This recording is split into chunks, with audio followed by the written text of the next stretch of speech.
The workers of the Yutime Chinese oil refinery in the Middle East will be freed from the structure by a private security team from China after enduring constant attacks from mercenary forces in the increasing oil conflicts. Commander Dragon Luo, who is in charge of the group, is currently focusing on a portion of a photograph of his long-lost family. When they finally reach the factory, they discover that it has sustained significant damage as a result of constant rebel attacks. When they first meet Professor Cheng, the company's head, she quickly starts outlining their evacuation plans, telling them that the only way to get to the green zone is by traveling across the highway of death. As Henry, the leader of a band of mercenaries who Chris enjoys making fun of, meets with his brother Chris, a former U.S. Marine, the two are meeting. Henry arrives with a sizable sum of money and a mission. They must capture a criminal from abroad who is being transported to the green zone. Chris, though, declines the offer. Chris then goes back to his village to take care of a large group of orphan children. Owen arrives to have a look because the village's water pump is now broken. Because of the serious damage and the high expense of repair, Chris starts to think twice about accepting Henry's offer. Employee May observes from the window, hesitant to confront Luo as he and his crew formulate a strategy to safeguard the civilians back at the plant. The following morning, they turned off all the computers, and Cheng placed the key in her backpack before giving it to May. The crew then directs the staff to board a number of buses without realizing that Cheng's bus is being marked by a traitor. May is unhappy because she would be riding on Luo's bus. The crew is now on their own because the helicopters that delivered them will be flying to the green zone first. Because it turns out she is Luo's daughter, May accidentally drops her notebook as the buses drive off and reveals she has the second half of the photo. However, Luo makes no attempt to strike up a nice dialogue. They eventually arrive at the highway of death, a part of the road lined with traps and wrecked vehicles that fell victim to them. Almost nobody manages to cross it alive because it is so perilous. Although there are children pleading for assistance everywhere, they are all caught in the trap, and the buses keep running. Luo simply pushes two cars that are in the path with the front of the bus as they come across them. Things start exploding up around the wrecked automobiles, but the crew merely keeps moving forward because they know it's all a ruse to draw in the defenseless. When Luo notices May's anxiety, he offers to look out for her, but May promptly calls him out. She is aware that he will defend anyone needs protecting and that he doesn't truly care about his family because he left his daughter and his ailing wife. The buses successfully traverse the highway of death, only to find a sandstorm blocking the road in front of them. This is strange because they had checked the weather earlier and it was expected to be clear. They are forced to drive through the sand and Luo observes it isn't acting like a typical storm. Even worse, all signals on the team members' systems are jammed, and they are unable to communicate with one another. May sees something nearby at that precise moment, but it immediately vanishes, so she dismisses it as her imagination. Mai is really correct, though. Chris and the mercenaries are tracking the buses through the storm and are able to choose which one to board because of the mark the assailant left earlier. Once in position, they use a hook to pull the last bus toward the automobile, climb on it using a platform, and then detonate the car. This causes the car to bounce and fracture the bus front window because it is still wire attached to the bus. This allows two mercenaries to get through it, and they kill the guards right away before seizing possession of the bus. Meanwhile, two more mercenaries board the next bus and attempt to board it, but the guard confronts them fairly there. The guard and the mercenary engage in hand-to-hand combat after being disarmed, but it only takes a few blows for the guard to be punched through the bus window and out. She thankfully falls to the ground just in time to avoid being run over. The mercenaries board this bus as well and stop the vehicle to complete their task. Chris is furious when Henry and his mercenaries take a handful of the bus passengers captive after they have been freed because it appears that they are civilians rather than criminals. Henry informs him that everything is merely a ruse. When the major buses eventually emerge from the storm a few minutes later, they discover they are missing two buses. Luo is convinced that this storm is not natural despite their futile attempts to get in touch with the guards. In order to aid, the helicopters return and fly Luo and May about to examine the region. This enables them to learn that the enemy had been using a jet engine to push the sand. Following the route taken by the truck with the engine, the chopper locates one of the buses with a guard inside, who informs the group that Americans are responsible for all of this.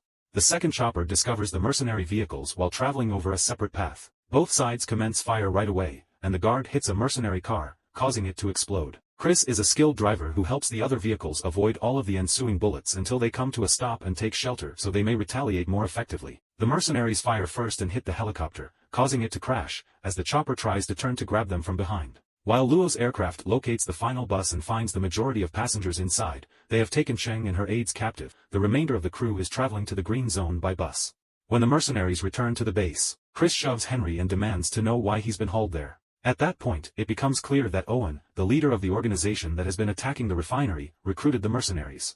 He claims Henry is too young and desperate to be his security officer and that he is now plotting to steal everything for himself in order to gain a lot of money. He also offers Chris a job as his security officer. Chris declines him and departs despite his brother's requests for him to stay. Henry then tries to convince Owen that he is unnecessary and that he is capable of handling the task, but Owen responds by shooting him, and his men then kill the mercenaries who aren't on his personal team.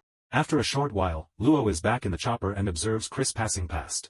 He thinks about firing but decides it would be better to just follow him. They'll drop Luo down and take off since the helicopter's fuel is running low. Chris, who is now overcome with guilt, goes home and strikes a picture frame. Luo discovers him when one of the children invites him to go outside and play. He grabs the ball and starts hurling it towards Chris while yelling questions, but Chris is silent. Luo doesn't want to scare the child, so he pretends to leave when the child interrupts to ask for the ball while actually continuing to follow Chris. After that, Chris drives off in his pickup to meet Henry where they usually meet. He is shocked to find his brother's dead body, which Owen had left there to mock him, when he enters the abandoned building. Chris jumps on Luo from behind as he slowly makes his way inside as well, and a fight breaks out. Both men are skilled fighters, and while they repeatedly ask each other questions and exchange several kicks and punches, neither will give in. Chris pulls out a knife, but Luo knows how to stop him, so soon both guys are attacking with whatever they can find around the room. Then Luo dodges Chris' attempt to push a car into him by dragging Henry's body along with him. This prevents Henry's body from being crushed. When Chris prevents Luo from throwing a grenade, they begin to argue and discover they are both fighting the same enemy. A group of French officials show up at that point and start demanding money. It appears Owen has also duped them. Chris unintentionally removes the pin from the grenade while trying to reprimand them, preventing the explosion, and the French guys escape. After monitoring the outside to make sure the French guys are simply going back to their vehicles to retrieve their weapons and start firing, Kais and Luo reinserted the pin to stop the explosion. The two rush back inside at 6:30 and get into another argument over where to find the correct rounds. As a result of their inability to locate what they require, Chris opens a breach in the wall, and Luo delivers him grenades that are then tossed through the entrance. After a few grenades, the firing abruptly pauses, giving Luo the time to pull his rifle and question Chris once again. However, Chris just came outside to check on his truck, which is now completely demolished. They set up a number of grenades to blow up the structure, after which Chris finally tells Luo about Owen before they depart. Owen wants Cheng to get him access to the reserve so that he can steal the oil, but in the meantime, he takes Cheng and the other captives to the refinery. When Cheng initially refuses, Owen starts taking hostages to get her to speak. She finally snaps to save her son, who turns out to be the last one.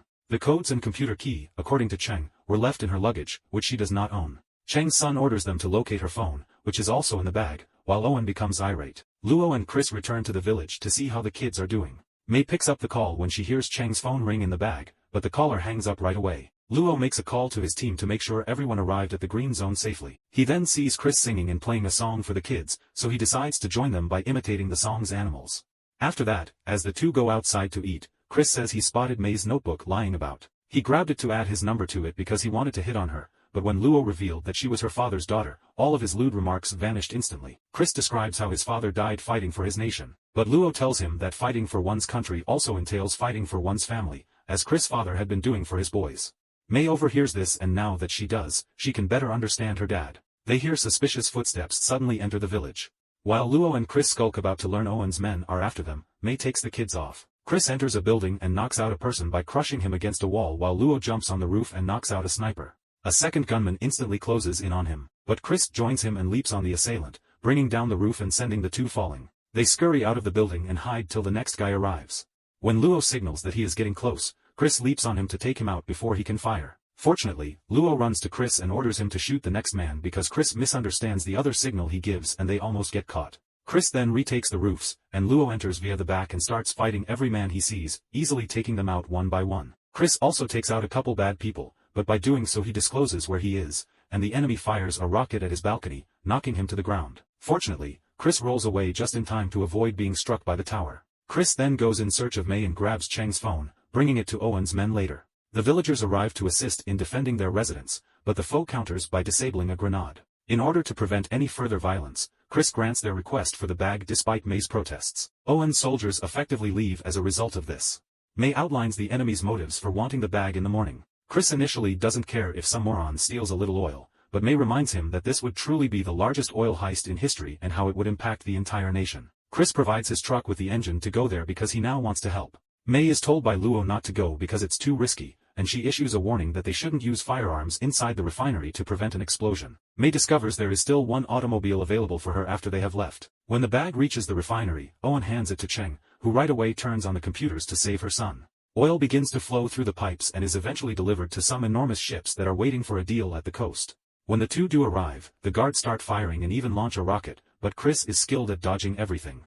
When an oil tanker blocks the path, the driver turns sharply and crashes into a platform, which falls and creates a dust cloud. He then drives the truck through all the roadblocks and into the refinery. Even though everyone is now aware of their presence, they may still sneak around because of the dust. In order to prevent the oil from being halted, Owen grabs the computer's key, leaves with his personal guards, and orders the others to pursue the invaders.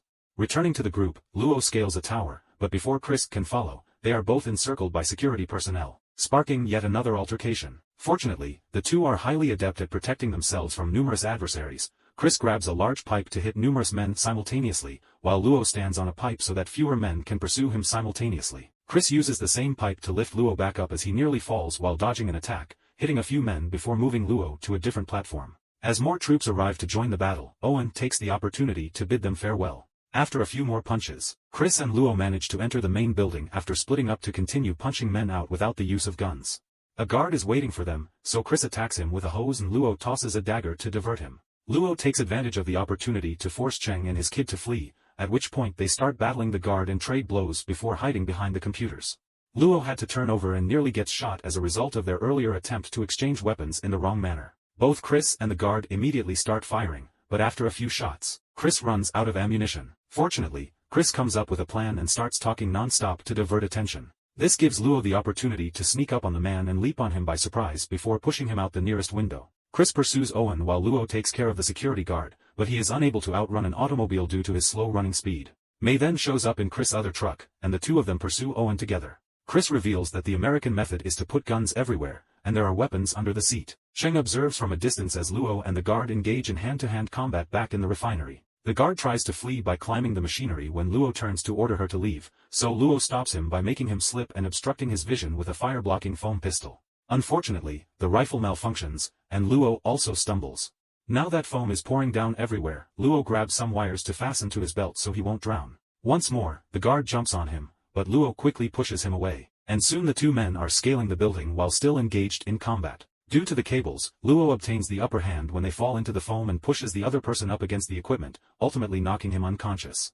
Luo then uses a fan to blow all the foam away before departing. When Owen's security starts firing on the road, Chris retaliates right away and keeps firing until the adversary runs out of ammunition. Then Owen's automobile veers off the road because he doesn't believe Chris' aging truck can make it across the desert. May successfully navigates the first of several hills in front of them, but the second one proves to be more difficult, and the car crashes. May and Chris are at a loss for what to do when Luo, fortunately, appears in the engine truck and the group pursues Owen once more. They quickly realize the truck is moving too slowly, but Chris explains the engine isn't just for creating sandstorms. When he presses a button, the engine roars to life, propelling the truck at such a high rate of speed that it reaches the oil trucks and collides with one of them. When the oil truck flies high and collides with the other trucks, a series of explosions ensues that cause Owen to lose all of the oil and launch his automobile as well. The driver succumbs to burns, but Owen is still alive and just has a half-damaged face. Owen begs Chris for money once more out of desperation, but when Chris declines, Owen pulls the body out and drives off. Luo tries to catch up with him, but the truck becomes stuck since the tank is leaking and producing mud. When May presses a separate button as instructed by Chris, two side sleighs are launched, using the engine's power to propel the truck over the sand. When Chris and Luo eventually locate Owen in his vehicle, they push it into a precipice while Chris grabs onto the side of the truck, but Owen moves the car out of the way. Chris ignores Luo's warning that they are about to fall as well. Later, Luo ties himself and May together so that they can jump out of the truck just before it is about to tumble, knocking Chris with them. The pair finds the rope is linked to Owen's car as they glance up, and when he sees this, he decides to drag them down with him. Fortunately, Luo breaks off the line just in time, allowing Owen and May to land safely on a rock platform as the car falls off the cliff. Owen grinned, thinking he had won. May and Luo unsuccessfully attempt to phone Chris after Owen crashes to his death. At that point, May finds Luo holding her notebook and opens it to see him reassembling the picture. The father and daughter embrace and make up, but Chris, who has been ascending all along, interrupts the tender moment. When Chris tries to hit on May, they assist him in getting up, and Luo and Chris get into another confrontation. They are aware that they are trapped, and the only way they can escape is to shout for assistance. In the meantime, Luo's squad surrounds the ships that were taking the oil and detains all of the suspects. The group is saved shortly after, and they return to the village where they work as a team to restore the pump and bring water back. The team interrupts the party by presenting their new mission and inviting Chris to join them.